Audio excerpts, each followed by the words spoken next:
संगीता मौर्य है। मैं स्वरूप रानी अस्पताल में स्टाफ नर्स के पोस्ट पे हूँ। मैं यहाँ पे आई हूँ वार्ता अपने पति को लेके करने, क्योंकि मेरे पति से मेरा तलाक चल रहा है, डिवोर्स चल रहा है। मेरे पति दारू पी के बहुत ज़्यादा मारते पीटते थे और मेरे आदमी का महनजीत कौर, जो कि मेरे ही जस्ट ऊपर रहते हैं, उनके साथ संबंध है। वो उनके घर आते जाते हैं, जिसकी वजह से मैंने कई बार उनको मना किया इस चीज़ के लिए। उन्होंने ही कमरा भी दिलवाया था, इलाज करवाया था उस औरत का, और मैंने कई बार उनको मना किया कि आप मत आया जाइए करिए, लेकिन ये विवाद बढ़ता गया। वो उनको दारू पीने के पैसे देती थी, उल्टा मुझे मरवाती थी, पिटवाती थी, गाली गलौज हर तरह से मेरा जीना हराम करती थी। मुझे इतना मारा पीटा गया कि मेरे स्पाइन का L5S1 पूरा डैमेज हो गया, जिसकी वजह से मेरे रीढ़ की हड्डी में प्लेट पड़े हुए, मेरा सीजर हुआ, बहुत बड़ा ऑपरेशन हुआ मेरा, नहीं तो मैं पैरालिसिस हो जाती थी एक तरीके से। उसके बाद से मेरे आदमी का और मेरा जो है मैंने तलाक डाला। मेरा फैमिली कोर्ट में डिवोर्स चल रहा है। मेरा आदमी तारीख पे नहीं आता है, कभी नहीं आता, लेकिन पीठ पीछे कंटिन्यू मुझे फ़ोन पे जान से मारने की धमकी, मेरे घर के आसपास घूमता रहा, इनके घर आता जाता रहा, हमेशा ये चीज़ कंटिन्यू चलती रही, जिसकी वजह से मैंने कई जगह रिटेन में कंप्लेन दिया, SP सिटी के पास दिया, कमिश्नर के पास दिया, मैंने अपनी चौकी प्रभारी को मैंने दिया, सब जगह मैंने एप्लीकेशन दिया और उसके खिलाफ जो है FIR भी करवाया, मुकदमे भी दर्ज हुए उसके खिलाफ। तो उसने डर के मारे फ़ोन करना बंद कर दिया। फ़ोन करना बंद तो कर दिया, लेकिन उसने जो है मेरा पीछा नहीं छोड़ा। वो कंटिन्यू मेरे घर के इर्द गिर्द घूमता रहा। उसने और महनजीत कौर ने मुझसे 10 लाख रुपए की डिमांड की और उन्होंने कहा केस वापस ले लीजिए, लेने के लिए। तो मैं केस वापस नहीं ली और ना 10 लाख रुपए दी। जब मैंने ये सब चीज़ें नहीं की तो इन लोग मेरे पीछे और पड़ गए। जब मेरे पीछे बहुत ज़्यादा पड़े तो मैंने अपनी सुरक्षा के लिए अपने घर के बाहर दिवाली के 2 दिन पहले कैमरा लगवाया।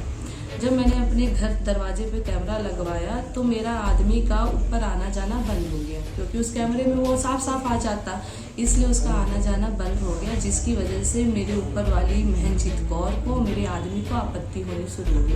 उस दिन से ये लोग और मुझे टॉर्चर करने लगे, ऊपर से गाली गलौज, राह चलते धमकियाँ देना, बहुत सारी चीज़ें, मतलब इतना ज़्यादा ये लोग करने लगे। मेरी ड्यूटी देखना, मेरी ड्यूटी पे आके जिस दिन मेरा ऑफ भी रहे आके ये देखना कि कौन सी ड्यूटी कर रही है, ड्यूटी है कि नहीं है, मतलब कंटिन्यू ये सब चीज़ें होती रही, जो कि मेरे अधिकारी, मेरी मैट्रिन तक को ये बात पता है।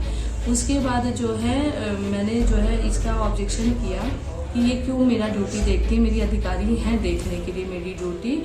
तो इन्होंने जो है मेरे खिलाफ कहा कि मैं तेरी माँ होती हूँ, मैं ड्यूटी देखूंगी तेरी। उस दिन से कंटिन्यू ये औरत मुझे परेशान करी। एक दिन आगे घर पे दरवाज़ा मारी, मेरा पूरा शीशा तोड़ी, मैं घर के बाहर नहीं निकली डर के मारे। फिर उसके बाद जो है अभी हाल में इन्होंने क्या किया कि मेरे घर के बाहर मेरे ही कैमरे के जस्ट बगल में इन्होंने एक कैमरा लगवा लिया, वो भी मेरे ना रहने पे। मैं घर में नहीं थी, ऑन ड्यूटी थी। ये लॉन में से कूद के सीढ़ी लगा के मेरे घर में बकायदा कैमरा लगवाया गया।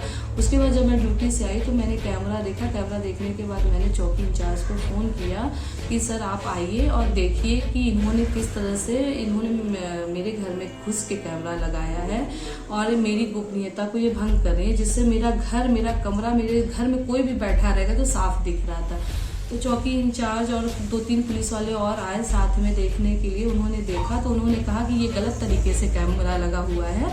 उनके पास फ़ोन किया कि आप इस कैमरे को उतरवा लीजिए, आप किसी की गोपनीयता को भंग नहीं कर सकती है। उन्होंने साफ मना किया कि मैं तो नहीं उतरवाऊंगी कैमरा।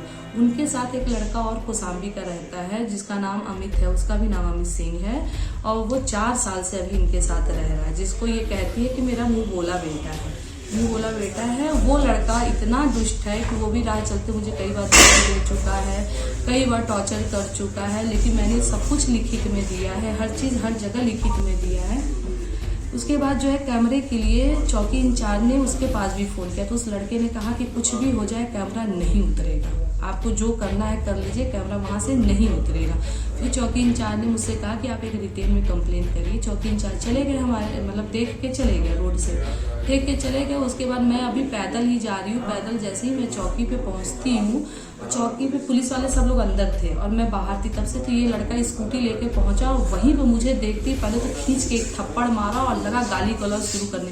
उतने में जब मैं बहुत तेज चिल्लाना शुरू की तो सारे पुलिस वाले बाहर आए। बाहर आए, सारे पुलिस वाले मेरी सुरक्षा में खड़े हो गए। फिर 4 पुलिस वाले उसको पकड़ के फिर उसको कोतवाली भेज दिए, एम्बुलेंस में बैठा के कोतवाली भेज दिए।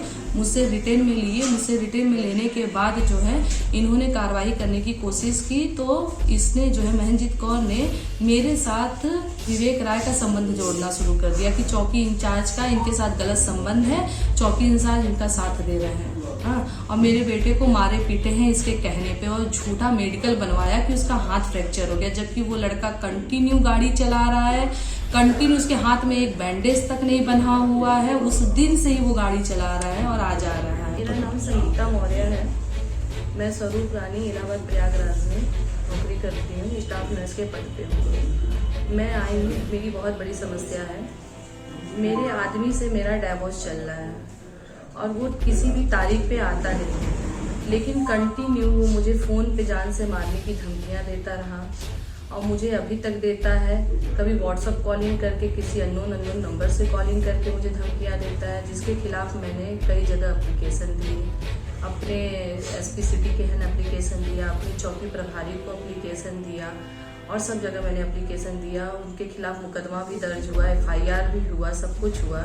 उसके बाद से मेरे पास फ़ोन आने कुछ महीनों से 1 महीने से बंद हो गया।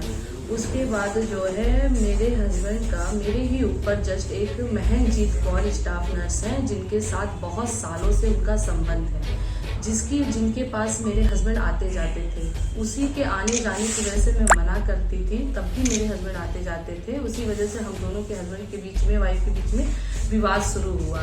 विवाद शुरू होते होते इतना विवाद हुआ कि ये मेरे हस्बैंड को पैसा देती थी, वो दारू पीता था, दारू पी के मुझे बहुत मारता पीटता था। इतना मारता पीटता था कि मार के उसने मेरी रीढ़ की हड्डी L5S1 डैमेज कर दिया, जिससे मुझे रॉड पड़ा, मेरा बहुत बड़ा सीजर हुआ, मैं पैरालिसिस हो गई थी पूरी तरीके से।